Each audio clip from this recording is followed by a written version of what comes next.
Aquí está. Welcome. Good afternoon, Mr. Henry Sanagui. Vamos a decirle todo. Welcome, my brother.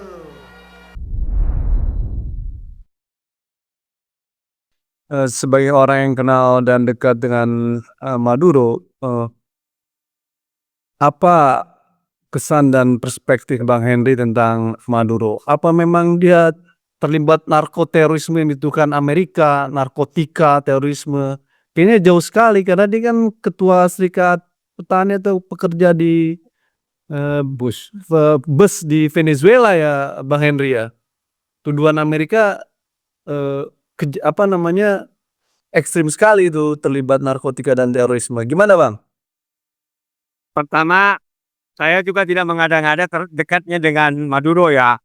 Pertama jarak ya, begini. Nah, yang kedua ya, saya tidak tahu persis itu yang soal tuduhan itu, ya tuduhan narkotika dan sebagainya. Tetapi yang saya tahu memang Maduro ini adalah orang yang bersama Tapes ya membangun katakanlah gerakan politik di sana. Jadi ketika Tapes itu ditangkap ya, dipenjarakan dan ketika Tapes mau memulai perjuangannya setelah dia ditangkap itu ya, dia itu adalah bersama dengan Maduro. Jadi Maduro adalah bukanlah pendatang baru, tetapi dialah bersama dengan Tapes membangun gerakan politik ini, katakanlah mendesain pembangunan partai politiknya, kemenangan Tapes ya, sampai akhirnya mereka membangun partai Persatuan Sosialis di Venezuela. Ya, itu yang saya tahu. Ya, dan memang Maduro ya memang orang yang utamanya Tapes gitu. Kira-kira seberapa besar sih dukungan rakyat Venezuela terhadap Maduro ini Bang, sekarang ini Bang?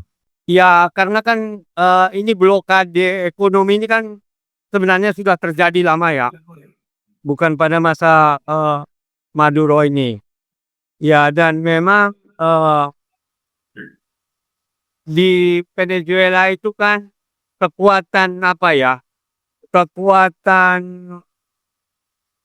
pihak-pihak yang dirugikan dengan nasionalisasi dan kebijakan sumber daya alam itu kan ada terjadi ya.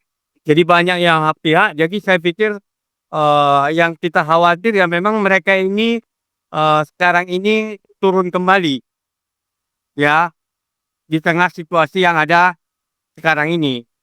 Tapi sesungguhnya ya rakyat Venezuela itu sudah kuat sekali. Itu terbukti ya, Capres sendiri kan pernah dicoba untuk digulingkan ya waktu itu, tetapi bisa kembali lagi berkuasa kan gitu. Capres kan pernah juga di semacam di kudeta juga dulu kan, tahun berapa itu, dia tahun 2000 berapa, 2000 saya lupa, nggak bersta. Iya, pokoknya setelah dia berkuasa dia sempat.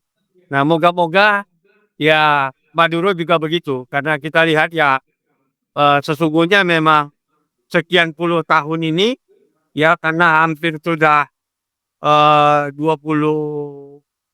tahun ini mereka sudah ya membangun kekuatan politiknya. Apa sih kira-kira Bang keberhasilan Maduro yang real ya, yang selama Abang ke sana Abang lihat nih? Reforma agraria. Ya, soal reforma agraria itu dampaknya gimana ke rakyat, itu jadi seperti apa kondisi masyarakat? Jadi begini, terutama soal pertanian. Jadi sebelum Tapes berkuasa, memang pertanian sama sekali tidak ada diurus di sana. Ya, ekonomi itu tergantung kepada minyak. Ya, dan minyak pun dikendalikan oleh sekelompok orang saja. Ya, oleh katakanlah pengusaha dan politik saja. Ya, dan itu tidak terdistribusikan ke rakyat. Tidak digunakan untuk pembangunan. Ya, jadi rakyat hidupnya umumnya hanya di kota Caracas. Saya koreksi, ada ahli politik di Indonesia katanya penduduk di sana itu ya sekarang menolak Maduro banyak kan gitu kan. Seperti sebanyak kota, jangan salah ya kan. Penduduk Venezuela itu cuma berapa? 24 juta. Ya. Jadi itu semuanya hampir hidup tinggal di Caracas. Desa-desa itu tidak ada yang ngurusnya. Itulah yang dibangun oleh KPS. Mulai dihidupkan lagi pertanian. Karena kan selama ini kan hanya mengandalkan impor pangannya dari Kolombia sama dari dari Brazil. Itu yang setahu saya sudah mulai dibangun. Sudah juga mulai bangun pariwisatanya. Saking seriusnya mereka menyekolahkan banyak orang Venezuela itu ke Bali, ke Indonesia. Untuk belajar pariwisata. Belajar pariwisata. Dan pendidikan-pendidikan. Kemudian juga membangun rumah-rumah untuk rakyat. Ya, tapi ya, Kangkin memang di sana itu dulunya tidak ada pembinaan terhadap sumber daya manusianya. Ya, tukang-tukang bangun rumahnya pun datang dari Cina, saya lihat. Nah, jadi itulah yang sudah dilakukan di sana. Ya, walaupun memang ya tentunya ekonomi memang sangat berat karena semuanya diblokade oleh Amerika.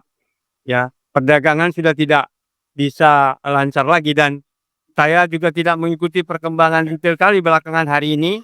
Ya, tapi ya memang kelihatannya banyak perubahan. Ya, setelah China kelihatannya makin intensif ya menginvestasikan modalnya di sana.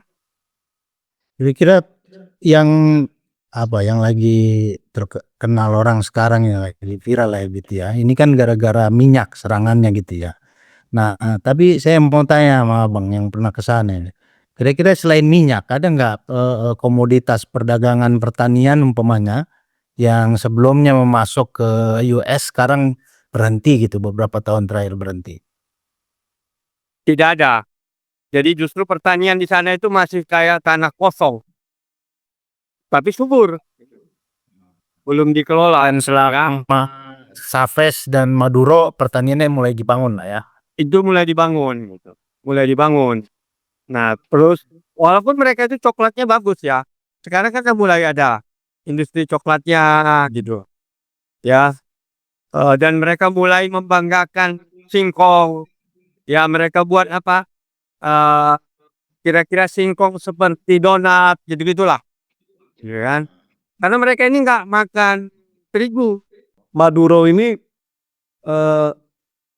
jalan pikirannya sama sama Chavez ya, sosialisme ya, arah tujuan politiknya. Sama. Ya, jadi dia memang itu. Bahkan kalau menurut saya ya, apakah pencetus itu Chavez atau Maduro, saya nggak juga berani mungkin mereka belajar bersama lah. Artinya walau Maduro udah ditangkap oleh Trump sama Amerika Serikat, hegemoni politik Amerika di kawasan Amerika Latin nggak akan mudah berjalan ya, karena masyarakat akan melakukan perlawanan gitu kira-kira Bang Hendrik. Kalau harapan kita begitu. Kalau penggantinya Maduro ini bagaimana Bang? Sekarang kan sudah dilantik nih jadi presiden baru wakilnya nih. Kita tidak tahu ya persisnya ya. Itu kan sangat sangat dinamis. Tetapi kalau saya melihat dari kekuatan rakyat,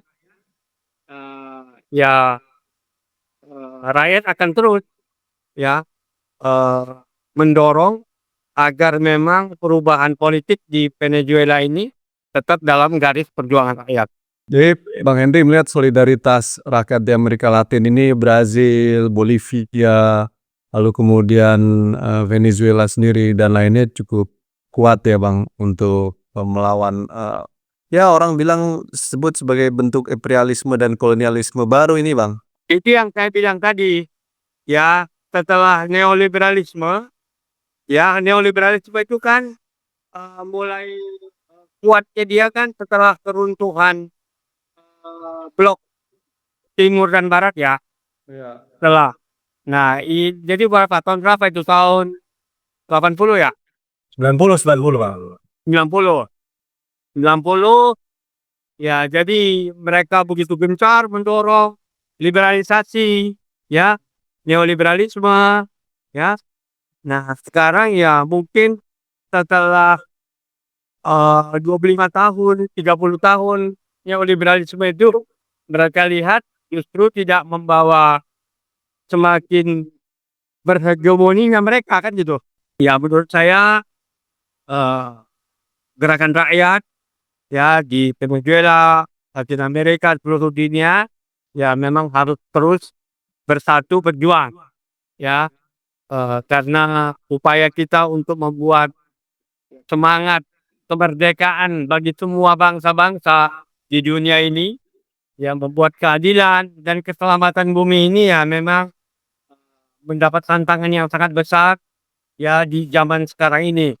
Ya, harusnya zaman yang sekarang ini kita bisa menikmati sebuah kemerdekaan dan kedamaian, tapi justru sebuah kekejaman ya, ataupun sebuah perbuatan yang menurut kita di luar dari kemanusiaan dan keadilan itu yang terjadi. Kekuatan rakyat di Venezuela bergerak kalau Bang Henry balik lagi ke sana terus orasi sewaktu bareng sama Maduro itu tuh.